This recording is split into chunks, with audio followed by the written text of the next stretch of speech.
What's up guys, thank you so much for tuning in today's video. If you guys are slightly interested in farming or you just want to see a kid get some stuff done around the farm, you're in the right place.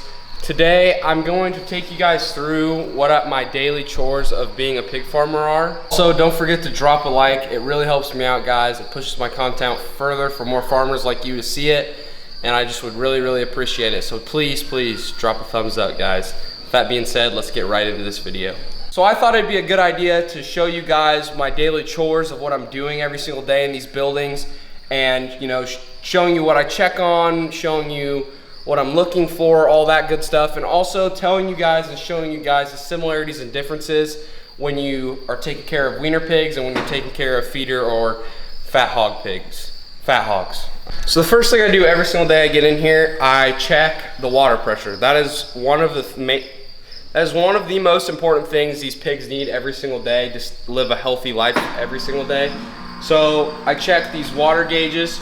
20 PSI, as you can see, is where it's at right now, and that is normal. That is what it should be at. If you ever come in here and it's at 0, that means no good. That's a big problem. You have to get that fixed immediately. Get your water guys out here to fix your well or whatever, because it's either a well problem or something's broke or something, so you got to get to the bottom of it right away, because that is, pigs need water, especially in the hot months of the year. You need to have, the pigs need water at all times. 2 gauges in there, one for the west side and one for the east side. And this room is different. This building is different than this building. I haven't really explained this yet, but this building, it's all connected. Both sides of the 2400 are all connected, which is, I mean, it's pretty common that way. But in this room, we split it up and we put one room. We put one side of the 2400 in one room and one side in the other one side in the 2400 in this room. So we split it up into 2 rooms for this one. So we have 1 gauge for the west room, 1 gauge for the east room. So in here, we have the same thing. We got 2 gauges, but they're not on the same side. They're different sides. One for the east room, one for the west room. So water pressure is good today, and that is good. That's the first thing I check every single time. Second thing I like to really check when I'm in these buildings is this control system right here. I really like to check what the room temperature is in these buildings. We have a target temperature for every building. Our target temperature right now is 63 degrees. It's not always going to get to that temperature, and it's all right if it doesn't, as long as it's a cool, comfortable temperature for them that they can be happy and healthy. That's all good. Obviously in the winter months, the cold months of the year, you don't really want it, you want the barn to be heated. You want it to be you want to heat your barns and make it so it's a comfortable temperature for the pigs. You don't want to just have the tunnel fans running in the middle of the winter and just cooling down all the pigs, unless it's needed, unless it's too hot. But if it's too hot in the winter, then you're burning too much gas and you're heating the building to be too high. So what's really nice about this control system is if anything goes wrong with, I don't know, the air, the water, whatever it is, we have an alarm system hooked up to all controls and all buildings that will let us know and notify us if something goes wrong, if something's bad. It will tell us exactly what is going wrong. It will tell us, okay, if the control system's messed up, the temperature in the room's messed up, the water pressure's messed up in a room. It'll tell us right away, and it'll call me first, call my dad second, call my mom third. So if it doesn't get to me, it'll call my dad. If my dad doesn't pick up, it'll call my mom. So, and it will just keep calling repeatedly until we come over here and acknowledge the alarm, just letting it know that we know that the alarm's going off and we're doing everything we can to fix it. So that's really nice about modern technology in hog buildings. You know, back in the old days, if you didn't know that your curtain dropped or you didn't know your pigs didn't have water in the middle of the night, you could end up killing a group of pigs, and that's probably that is the #1 worst thing that could possibly happen. So with this, you're pretty much safe if you just answer your damn phone. So that's really nice. I'm blessed to be able to raise pigs now rather than back in the day, because it's just a lot easier and easy to manage. The third most vital thing that these pigs need is feed in the feeder at all times. This has feed in the feeder, which is good. All these feeders have feed in them. It ran at like 6 a.m. this morning, and it's gonna run again at 11 a.m. this morning. It runs about 4 times a day and fills up these feeders to ensure that they have feed at all times, because there's multiple, there's a good amount of pigs in each pen, and not all the pigs get up at the same time and eat. Some get up at different times and eat, so it's good to have feed in the feeders at all times for all the pigs so that they all can eat every single day. And obviously it's good to have feed in the feeders for pigs, because the ultimate goal of having these pigs is for them to be happy, healthy, and to grow. We want these pigs to grow so we can, you know, eventually send them off to get butchered and eaten. The only time these pigs wouldn't have feed in their feeders is if one of these bins goes empty. That's why we have 3 bins on each side of our building. We have 3 for that side, and that also includes the other side of the other 2400. So these 3 bins over here feed this side of this building and that side of that building, and these 3 feed this side and that side.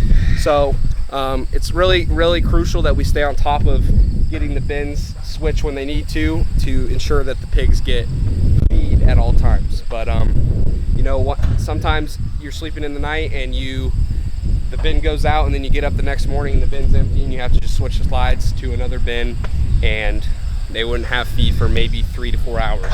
That's okay, they can survive off that, and then we can switch the bin and let the next bin fill up the feeders. After we switch bins, we have to order feed. So if bin 4 goes empty, we switch to 5, and if 5 goes empty, we go to 6. But when we go from 6 back to 4, we have to make sure we have feed in 4, because if we don't, it's a bad deal. All bins are empty, and then the pigs are out of feed for a while if you can't get the feed truck here to fill them up.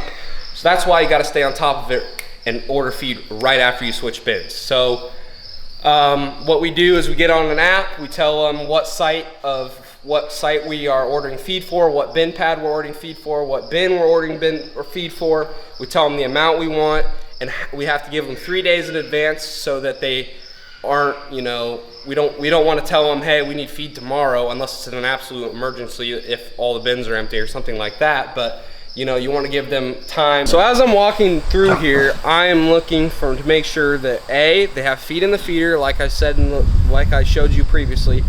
B, that they have water in the cups and they're drinking out of the water and there's no problems there. Make sure there's no cups plugged up. Make sure there's no feed tubes plugged up. Those feed tubes right there, sometimes they get plugged up if it rains and there gets rain in the bin and it runs into here, it can plug up one of the feed tubes. So got to make sure that is good. Just making sure that they have the 3 most necessary things, and also checking for fallback pigs, making sure that, you know, if there's pigs that are falling back, to get them pulled and putting them into a pen so that they, you know, for special care. And also what I'm looking for is deads. There's dead pigs. There's dead pigs. I mean, that's just the reality of any livestock operation. There's death happens, and you know, we don't want to leave. Obviously, you don't want to leave dead pigs in a pen with other live pigs, because it's just not good. You know, you don't want that. So it's pretty self-explanatory.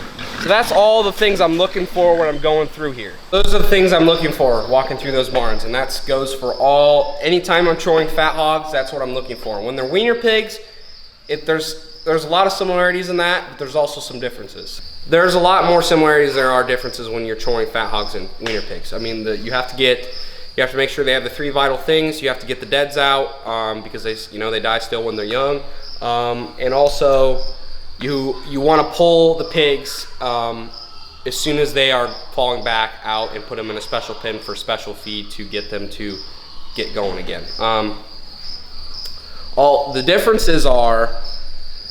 The main differences are you will have to be doing a lot more pulling, because when they're younger, their immunity's down. When they're bigger, they don't really need to be pulled as much, because, you know, there's just not that many fallbacks as there was when they were little, because their immunity. They get in here, we have those mats we have those rubber mats on the slats that we throw feed onto to make sure that they get used to knowing, hey, there's feed on the ground, hey, there's feed in this feeder, just getting them used to where they're at, getting them used to where their surroundings are.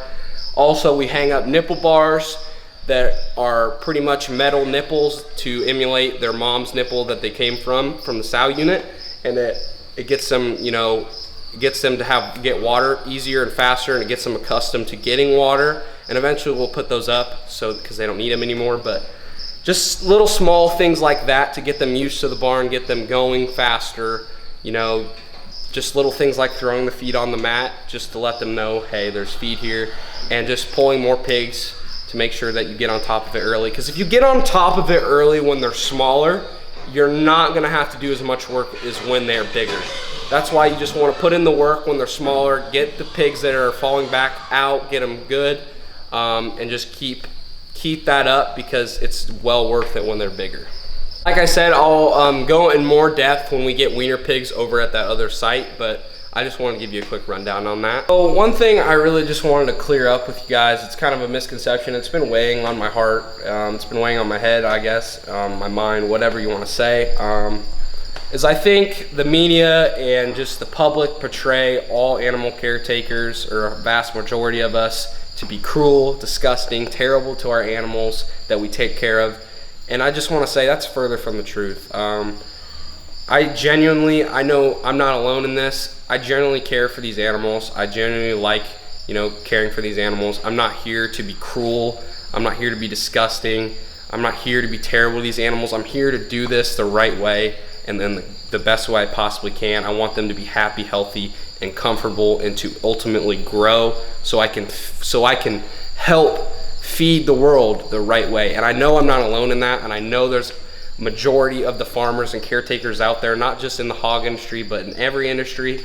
That's their objective and goal too, is to take care of them the right way, to get them to grow, and to ultimately feed the planet. That's our goal, to feed the planet the right way. And I just think it's kind of BS that, you know, everyone looks at, it's just not what it used to be. Everyone looked at farmers as, you know, people that are really doing the ultimate sacrifice and helping feed the world. And I just think nowadays, if you are doing any type of livestock, it's kind of looked at as like, oh, you know, you're cruel, you're horrible to your animals, which is, it's just not the truth. So that's just something I want to clear up.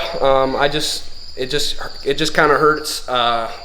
It hurts not only me, but I'm sure it hurts a lot of other people that are in livestock as well, that, you know, we put all this work in to ultimately help the world, and, you know, for the media and public to just look down on it and portray that we're all like fair life or whatever, it sucks. But that's just something I wanted to clear up and tell you guys, is it's not the truth. There are good caretakers out there, there are good farmers out there, and the vast majority are good, and they want to do good, and they take pride in doing this the right way. So with that being said, guys, that's pretty much all I do in these buildings every day. Usually it takes me up to 3 to 4 hours, sometimes more, sometimes less. Honestly, every day is a different day. Every day has something new. Something could go wrong in one of these buildings in a day. Everything could go right. There could be more work to be done in a day. There could be less work to be done in a day. It just varies every single day. Sometimes there's fires to put out, sometimes there's not, which that's what I kind of love about this job. You know, I'm not in an office every day. I'm not doing the same thing every single day. There's always something different to do. So that's what I like my job a lot. That's not all we're gonna do today. In fact, we have a fire we're gonna have to put out now. It's not a major fire, but so this feed line right here, there's 4 feed lines, you know, 2 going to that room, 2 going to that side of this, 2 going to the east side of the north building, and 2 that go directly into this room right here in the south east building. Anyway, there's some leakage. There's just a little hole in the feed lines, and my dad and I are gonna patch them. I've actually never had to do this, so it's gonna be my first time doing it, and I'm just gonna document it and show you guys the whole process, and probably do some cool cinematic B-roll of it that you guys really like to see. And I've got a lot of great feedback, and I appreciate all the feedback, guys. So right now, I'm going to go chore at the other site, and then I'm probably gonna get some lunch, and then we're gonna come back up here and fix this feed line. Right now, my dad and I are gonna fix this feed line. It's leaking feed out of the tube that goes into the barn to, you know, feed the pigs. It's leaking right here, it's just a small leak. And over time, it leaks out too much feed, and we're gonna get it fixed today.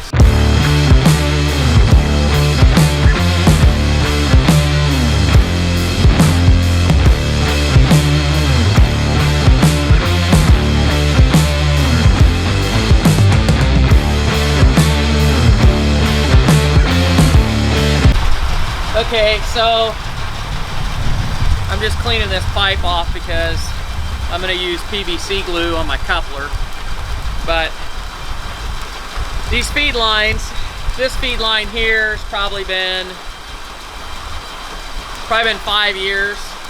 And when they turn like this, the auger wears on the inside. It's just like how a river, where it turns, well, actually that's not right, it's the opposite, because it eats on the outside. But on these augers, it cuts on the inside, and you can see I can just push on it because it's getting thin, and the metal auger inside, even though it's running in feed, it wears enough that it just eats that plastic out.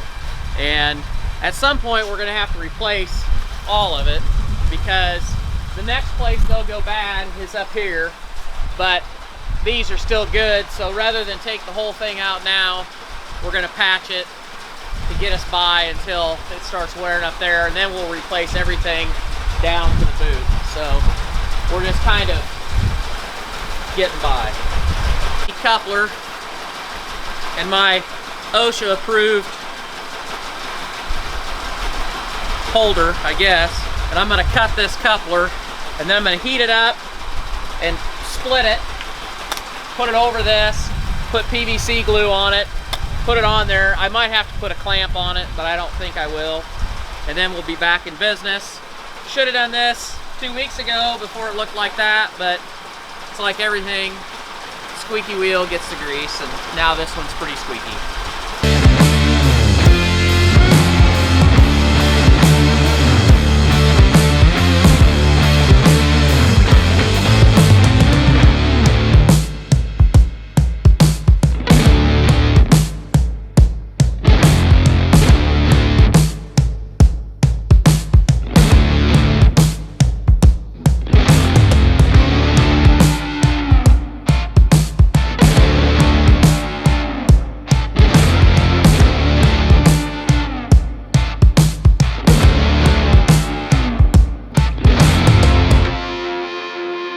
So why don't we use duct tape instead of like this method?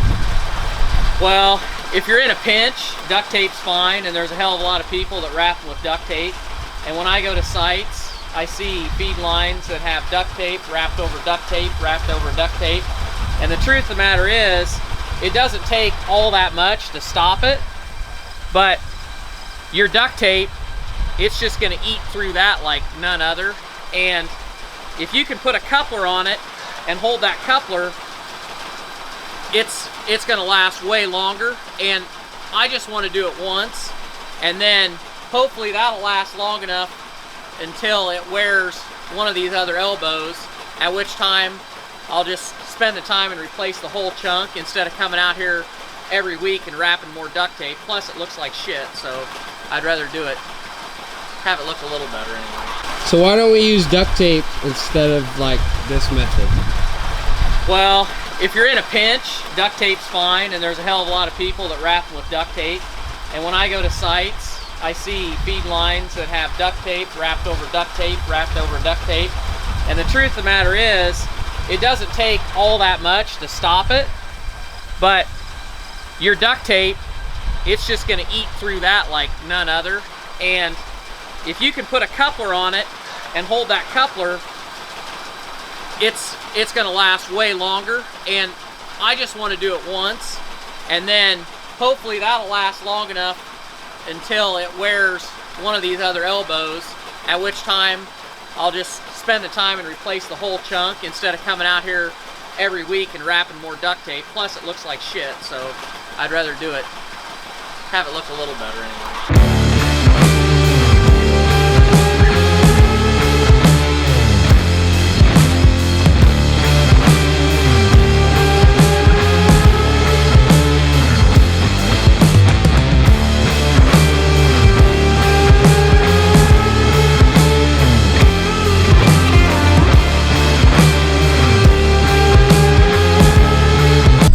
Right there, people, is how you replace, well, not replace, that's how you fix a feed line that's leaking feed out of it.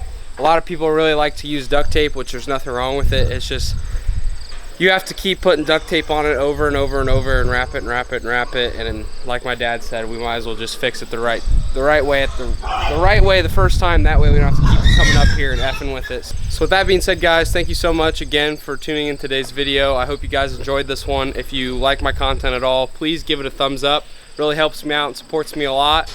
If you like who I'm about and what this channel and what this farm's about, subscribe to the channel, hit the bell icon to get notified every time I post a video.